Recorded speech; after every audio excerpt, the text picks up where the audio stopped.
Everything new under the sun. A new coronavirus has been found in bats. The Wuhan lab is reporting that they found this, and it's deadlier than the first pandemic, and it is has great pandemic potential.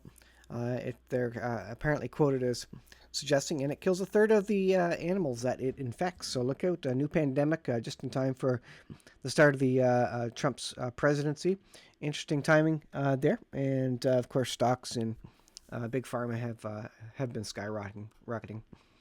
I want to talk to you, though, about Pope Francis, and this is an article from CBC.ca. Pope's pneumonia found in both lungs. Now, he's been in the hospital for a number of days. This is zero hedge.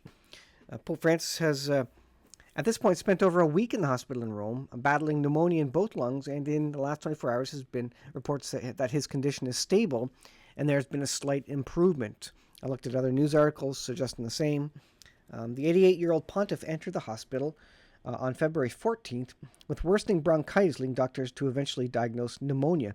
Now, for most of us, pneumonia is it's serious, but for someone at the age of 88, that is really serious and easy to die of comorbidities there. But apparently, he's improving, so that's interesting. And of course, there's discussion that will he resign as Pope enters eighth day. The Vatican suggests possible resignation. Well, this is interesting. Not very many popes have ever resigned in the history of popes. And, of course, the last one that did was this guy, Pope Benedict. And he kind of quit early. I guess he decided his time was done. It says, unlike the drama and stress of medieval popes, Pope Benedict resigned for a very straightforward reason. His health was frail. So there's a suggestion that, if the health is frail and they can't do their duties, then there seems to be precedent for them to resign. Now, why this is interesting is because the Malachi prophecy predicts 112 popes, and this guy, Pope Francis, he is the 112th right now, as far as the counting has gone by many people who have looked at this prophecy. So it suggests that he could be the last. And indeed, the prophecy predicts that he is the last, and that, in fact, destruction comes during, his time. And the Bible speaks about there being a false prophet, the Antichrist, of course, and they work together to control the world and control the narrative and create a one-world religion. And the suggestion is that, this 112th Pope, whoever this is, Peter the Roman, is a clue to this person's identity. And the suggestion is that this Pope maybe is the last before the wrath of God comes. So is he going to get a little bit better, and then the Lord's wrath will come upon us? Are we that close? Well, here's this guy. Born in Buenos Aires, Argentina, Giorgio Mario Bergoglio, Pope Francis, and he became Pope Francis March 13th, 2013. So he's been a pope for a good number of years now, and he is now 88, which is ripe and old.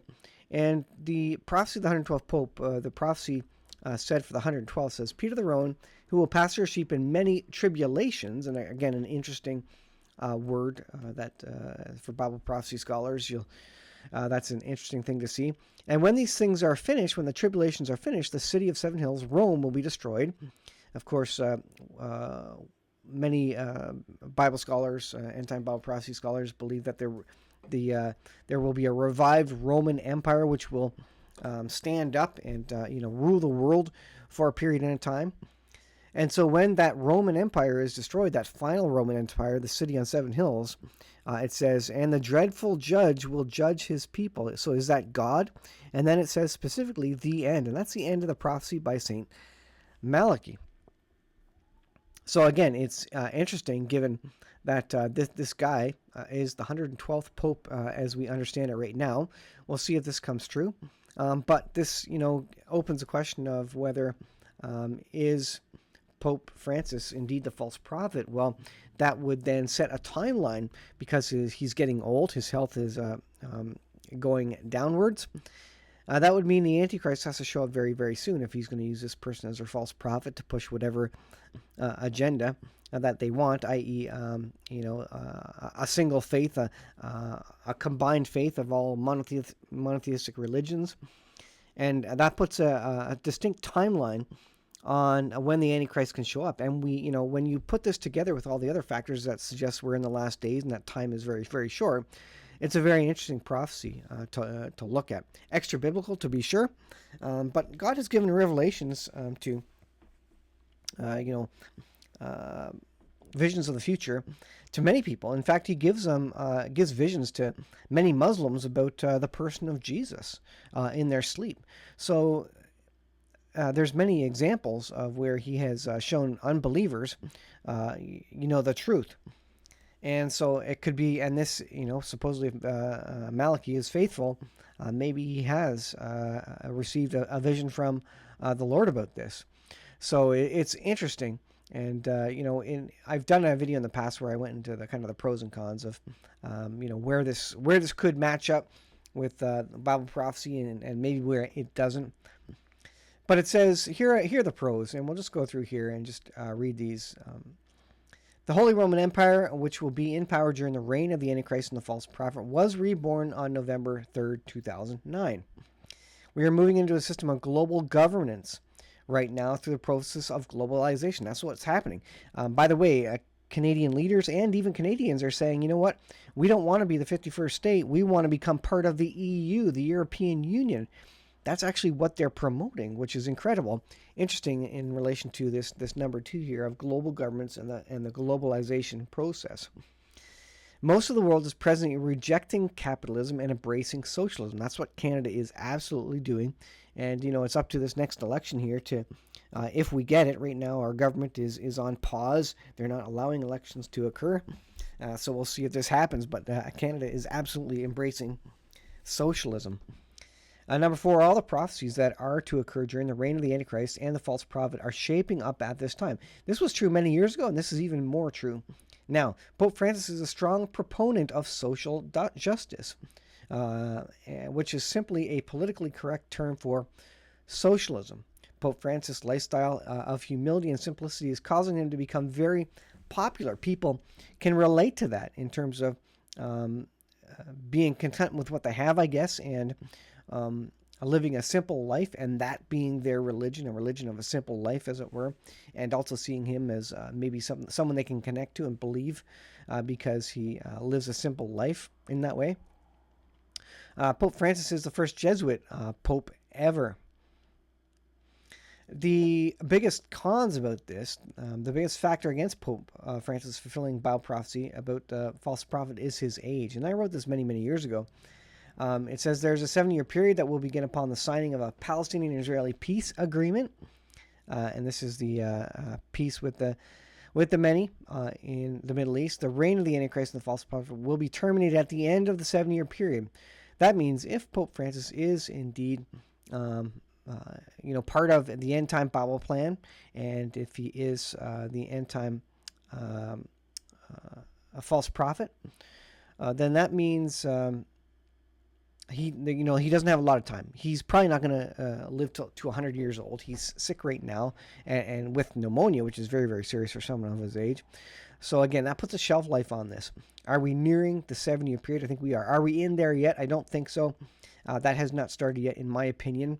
We're nearing the year 2028, which is the end of 70 years plus 10, or 60 years plus 10, which is 80 years for the nation of Israel becoming a nation in the last days. I think that's also a timeline. Does 2028 kick off the 7 years, or does the 3.5 years start prior to the year 2028? I don't know exactly how that's going to work out. And also, I did just a video prior about the calculation of the death of Jesus and 2,000 years since then, which add up to 6,000 years of man, which I believe is the timeline that God's working with after 6 days of creation, and on the 7th day He rested. 6,000 years of man, and the last 1,000 years to make 7,000 will be the millennial reign of Christ, or the 1,000-year reign of Christ. So I think we're working on that timeline, and that would put the 6,000 years at about 2029, 2030. Could be off a couple of months. I don't know exactly. But that's what we're looking at right now. So all the timelines are matching up. It's a very, very interesting time. I haven't been doing a lot of videos, but I think when I believe they're important and I have something I can share that's different than what everybody else is sharing, then I'll try and do that. So thanks for watching as always, and thanks for sticking with me. I did shut off the membership since I wasn't putting out regular videos, but follow lots of different people. Never believe exactly what you hear. Be a Berean, search the scriptures, weigh everything together, the left side, the right side, whatever it may be, and the truth is obviously always somewhere in the middle in most cases. So this is an interesting thing to watch. This is kind of just a high watch period for Pope Francis. Will the Malachi prophecy turn out to be true? Will Pope Francis live or die? Will he resign? And what does that do for the Malachi prophecy? We shall see. So thanks for watching. We'll see you in the next video.